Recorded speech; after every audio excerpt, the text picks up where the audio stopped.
हर हर महादेव। स्वागत है आप सभी का हमारे YouTube channel peace and divine पर। जैसा कि आप सभी को पता है, हम इस चैनल के माध्यम से श्री शिव महापुराण की कथा को सुना रहे हैं। आशा करता हूँ आप सभी को हमारी ये श्री शिव महापुराण की सीरीज़ पसंद आ रही होगी। इस पूरी सीरीज़ को देखने के लिए जुड़े रहिए हमारे चैनल के साथ और हमारे चैनल को like and subscribe and share करना भी ना भूलिए। और साथ में ही आप सभी को पता होगा, श्री शिव महापुराण में कहा गया है, जो भी श्री शिव महापुराण को पूरा सुनता है या पढ़ता है, उसकी भगवान शिव हर मनोकामना पूरी करते हैं। तो हमारे चैनल को सब्सक्राइब भी ज़रूर करिए ताकि आप इस सीरीज़ को रोज़ देख सकें। चलिए शुरू करते हैं। आज हम सुनेंगे विदेश्वर संहिता का 16वां अध्याय, पार्थिव पूजन और उसका फल। ऋषि बोले, हे सूत जी, अब आप हमें उस पार्थिव पूजन की विधि बतलाइए जिससे सभी अभीष्ट सिद्ध होते हैं। सूत जी बोले, आपका प्रश्न बड़ा उत्तम है। आप सुनिए, मैं कहता हूँ। हे महर्षियों, मिट्टी से बनाई हुई प्रतिमा का पूजन करने से पुरुष हो या स्त्री, सभी के मनोरथ पूर्ण होते हैं। इसके लिए नदी, तालाब, कुआं या जल के भीतर की मिट्टी लाकर सुगंधित द्रव्य के चूर्ण से उसका शोधन करें और अच्छे मंडप में बैठकर दूध डाल अपने हाथ से सुंदर प्रतिमा बनाएं। फिर पद्मासन से स्थित होकर उस पार्थिव प्रतिमा का आदर से पूजन करें। गणेश, सूर्य, विष्णु, पार्वती, शिवजी की मूर्ति और शिवजी के शिवलिंग का तो ब्राह्मण सदैव पूजन करे। जो इस प्रकार षोडशोपचार युक्त पूजन करता है, उसके मनोरथ अवश्य ही सिद्ध होते हैं। किसी भी देवता के स्थापित किए लिंग पर 3 सेर नैवेद्य और स्वयं उत्पन्न हुए लिंग पर 5 सेर नैवेद्य चढ़ाने का नियम है। इस प्रकार जो 1000 बार नैवेद्य चढ़ाता है, यदि वह ब्राह्मण है तो उसे सत्य लोक की प्राप्ति होती है। यह सत्य है। 12 उंगल चौड़ा और 25 उंगल लंबा यह लिंग का प्रमाण है तथा 15 उंगल ऊंचा लोहे या लकड़ी के बनाए पात्र का भी नाम शिव है। ऐसे लिंगों की पूजा महापूजा कहलाती है और इनके अभिषेक से आत्मशुद्धि, गंध चढ़ाने से पुण्य प्राप्ति, नैवेद्य चढ़ाने से आयु और तृप्ति तथा धूप देने से धन की प्राप्ति होती है। दीप से ज्ञान और तांबुल से भोग मिलता है। अतएव स्नान आदि से ये 6 पूजन के अंग का यत्न पूर्वक साधन करें। नमस्कार और जप ये दोनों अभीष्टदायक हैं। इनको पूजा के अंत में अवश्य करें, क्योंकि इनसे भोग और मोक्ष दोनों ही प्राप्त होते हैं। मानसिक पूजन में भी इनको अवश्य ही व्यवहार में लाएं। जो जिस देवता की पूजा करता है, वह उस देवता के लोक को प्राप्त होता है। साथ ही उसे उनके बीच के लोकों में भी यथेष्ट भोग मिलते हैं। हे महर्षियों, आप श्रद्धा से सुनिए, मैं विशेष रीति से वर्णन करता हूँ। इस भूलोक में श्री गणेश जी इसमें प्रकार ऐसे पूजनीय हैं कि जिनसे अभीष्ट सिद्ध होता है, जैसा शिवजी ने नियत किया है। उसके अनुसार तिथि, वार, नक्षत्र आदि का समुचित विचार कर जो सविधि इनकी पूजा करता है, उसके कौन से मनोरथ पूर्ण नहीं होते। गणेश पूजन से सभी पाप दूर भाग जाते हैं और वह अपने सभी अभीष्टों को पूर्ण करते हुए मोक्ष तक को पहुंच जाता है।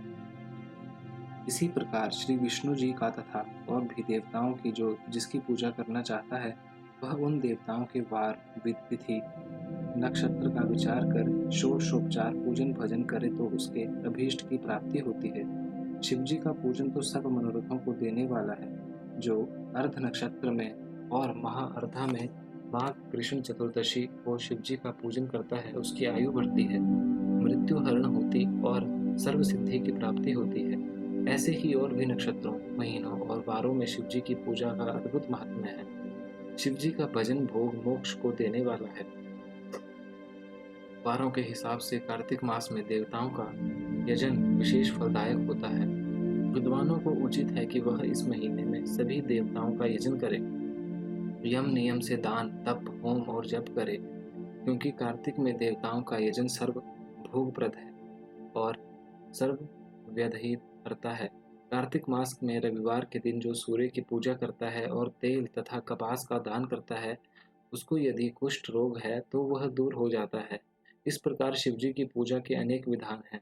जो अपने मन को या जीवन को शिवजी को अर्पण कर देता है, उसे शिवजी सायुज्य मुक्ति का प्रदान करते हैं। योनि और लिंग इन दोनों स्वरूपों के शिवजी के स्वरूप में समाविष्ट होने के कारण शिवजी जगत के जन्म निरूपक हैं और इस नाते से जन्म की निवृत्ति के लिए श्री शिव जी की जन्म पूजा का अलग भी विधान है। जैसे अखिल जगत बिंदु नादात्मक, जिसमें बिंदु शक्ति है और नाद नाम शिवजी है। बिंदु का आधार नाद है और जगत का आधार बिंदु है। अतः ये दोनों ही जगत के आधार हुए। बिंदु देवी और नाद शिव हैं। इसी से यही दोनों शिवलिंग इस नाम से कहे गए। अतः जन्म की निवृत्ति के लिए शिवलिंग को पूजें। देवी रूप माता बिंदु और शिव रूप पिता नाद हैं। पूज्य माता पिता की पूजा करने से निश्चय ही परमानंद प्राप्त होता है। जिसे परमानंद की इच्छा हो वह शिवलिंग की पूजा करे। जैसे जो पुत्र माता पिता की सेवा करता है उस पर माता पिता कृपालु रहते हैं, वैसे ही शिवलिंग माता पिता के इस मुख्य रूप को जानकर उनकी पूजा करें। हे मुनि पुंगवों, जैसे भर्गा अर्थात पुरुष और प्रकृति ये ही दो जन्म के मुख्य हैं, वैसे ही शिवलिंग भी है। पुरुष से प्रकृति में मेल ही जन्म कहलाता है और प्रकृति से व्यक्त हुआ तो दूसरा जन्म कहलाए। अतः एक जंतु पुरुष से ही जन्म और मृत्यु बारंबार प्राप्त करता है। माया से जन्म, जन्म से जीर्ण और इसी से जीव नाम पड़ा। जन्म होते ही यह फांसी से बंध जाता है और इसी से इस जीव शब्द का यह अर्थ हुआ। अतएव जन्म की फांसी से छूटने के लिए जन्म लिंग को अच्छी तरह पूजे। वहां से भंग प्रकृति का नाम पड़ा और यह प्रकृति शब्द मात्रा आदि से प्रकृति तथा इंद्रिय और भोजन से भग का यह भोग ऐसा शब्द हुआ। अतः मुख्य भक्त तो प्रकृति और भगवान शिवजी भगवान कहे गए। इस प्रकार ये ही भगवान के भोग दाता हैं और कोई भोग को देने वाला नहीं है।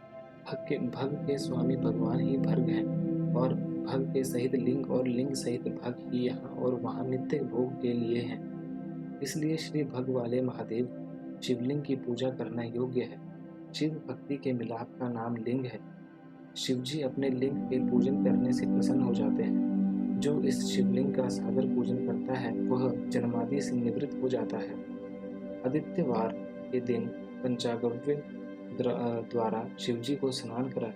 गोबर, गोमूत्र, गोदुग्ध, गोघृत और मधु यही पंचगव्य है। फिर दुग्धादि से अलग स्नान कराए। शहद, ईख का रस और गोदुग्ध से अन्न का नैवेद्य बनाकर प्रणव पूर्वक चढ़ाएं। जो इस प्रकार आदित्यवार के दिन प्रणव पूर्वक महालिंग की पूजा करता है उसका पुनर्जन्म नहीं होता।